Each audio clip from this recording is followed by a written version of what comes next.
আপনি আমি আপনাকে দেখাতে যাচ্ছি যে কিভাবে আপনি অন্য লিবিয়ান ব্যাংক বা অন্য ওয়ালেটে টাকা পাঠাতে পারেন। তো এখান থেকে ড্যাশবোর্ডে আপনি সবুজ রঙের বাটন ইনস্ট্যান্ট ট্রান্সফারে ক্লিক করবেন। এখান থেকে আপনার কাছে দুটি অপশন আছে। আপনি যাকে টাকা পাঠাতে যাচ্ছেন তার যদি জিপে ওয়ালেট থাকে তবে আপনি প্রথমটি বেছে নিতে পারেন। আপনি যদি এমন কাউকে ব্যাংক ট্রান্সফার করতে চান যার আপনার থেকে আলাদা ওয়ালেট বা ব্যাংক আছে, তবে আপনি দ্বিতীয় অপশন ওয়ান পেতে ক্লিক করবেন। এখান থেকে আপনি এন্টার আ নিউ রেসিপিয়েন্টে ক্লিক করবেন যদি আপনি তাকে প্রথমবার টাকা পাঠান। আর এখান থেকে আপনি সেই সব ব্যাংকের তালিকা পাবেন যেগুলোতে আপনি টাকা পাঠাতে পারবেন। আপনি সার্চ করতে পারেন।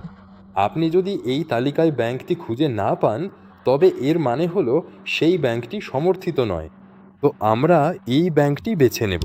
আর এখন আপনি যাকে টাকা পাঠাতে যাচ্ছেন তার অ্যাকাউন্ট নম্বর দেবেন এবং চেক অ্যাকাউন্টে ক্লিক করবেন। তো আপনাকে দেখানোর জন্য চলুন উদ্দেশ্যমূলকভাবে ভুল তথ্য দিই।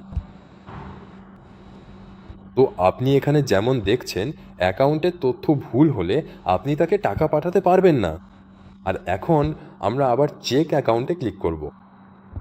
ঠিক আছে, এখন আপনি অ্যাকাউন্টের নাম দেখতে পাবেন।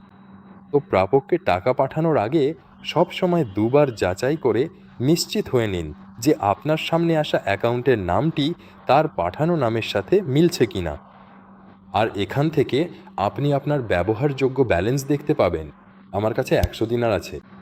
আপনি যে পরিমাণ টাকা পাঠাতে চান তা লিখতে পারেন। আর টাকা পাঠানোর জন্য কোনো চার্জ নেই। যেমন আমি 100 দিনার পাঠাতে পারি আর সেই ব্যক্তি 100 দিনারই পাবেন। আমি প্রিভিউতে ক্লিক করছি এবং আমি ট্রান্সফারে ক্লিক করছি। এখান থেকে এটি আমাকে সেই পিন কোডটি দিতে বলবে যা আমরা শুরুতে অ্যাকাউন্ট খোলার সময় তৈরি করেছিলাম। আপনি নেক্সটে ক্লিক করবেন। আর এভাবে এই পুরো প্রক্রিয়াটা খুব সহজ এবং নিরাপদভাবে সম্পন্ন হয়েছে এবং লেনদেনটা সফলভাবে শেষ হয়েছে। প্রাপক খুব দ্রুত সাথে সাথেই কোনো ঝামেলা ছাড়াই তার কাঙ্ক্ষিত টাকা পেয়ে গেছেন। এতে উভয় পক্ষই সন্তুষ্ট এবং নিশ্চিন্ত থাকতে পেরেছেন।